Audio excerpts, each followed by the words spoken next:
Hi, this is Dr. Mary Gillam, a retired Air Force colonel. I was asked to talk to you briefly about Memorial Day.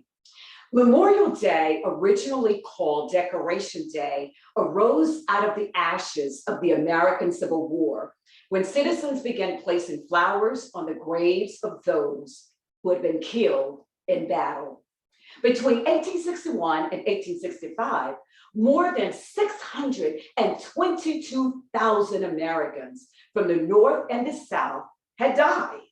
With the conclusion of the war in 1865, there was a yearning for remembrance of those lost, for the healing of the wounds of this divisive war. As a result, many informal observances began to take place. When it comes to the history of Memorial Day or Decoration Day, many cities and people have claimed to have first celebrated the event. However, in 1868, General John A. Logan of the Grand Army of the Republic called for a Decoration Day, which was widely celebrated in memory of those who had paid the ultimate sacrifices in battle. By 1890, every northern state had adopted Decoration Day as a holiday. Although Decoration Day initially honored only those lost while fighting in the Civil War, this would have to change. During World War I, the United States found itself embroiled in another major conflict, and the holiday evolved to commemorate American military personnel who had died in all wars. In 1971, Congress standardized the holiday as Memorial Day and changed its observance to the last Monday in May. So, who are these service members that we honor? Let's take a look. The service members we honor via Memorial Day, they came from all walks of life, but they shared several fundamental qualities. They possess courage, honesty, pride, determination, selflessness, dedication to duty, and integrity. All the qualities needed to serve a cause larger than oneself. Many of them didn't ask to leave their homes to fight on distant battlefields. Many didn't even volunteer. They didn't go to war because they loved fighting. They were called to be part of something that was bigger than themselves. They were ordinary people who responded in extraordinary ways. Millions of Americans have fought and died on battlefields here and abroad to defend our freedoms and way of life.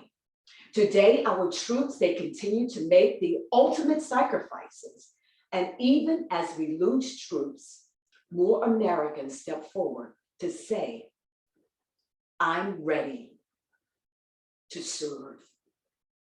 I'm ready to serve.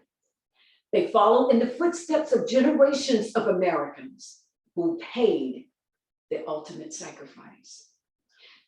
President Harry S. Truman, he once said this: our debt to the heroic men and valiant women in the service of our country can never be repaid.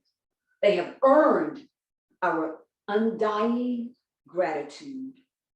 America will never forget their sacrifices. So when it comes to Memorial Day observances, the premier event takes place in Arlington National Cemetery.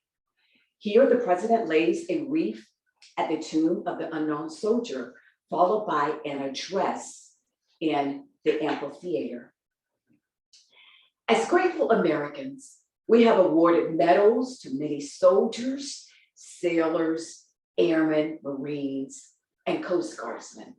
We have added their names to monuments and named buildings for them to honor them for their bravery and sacrifice.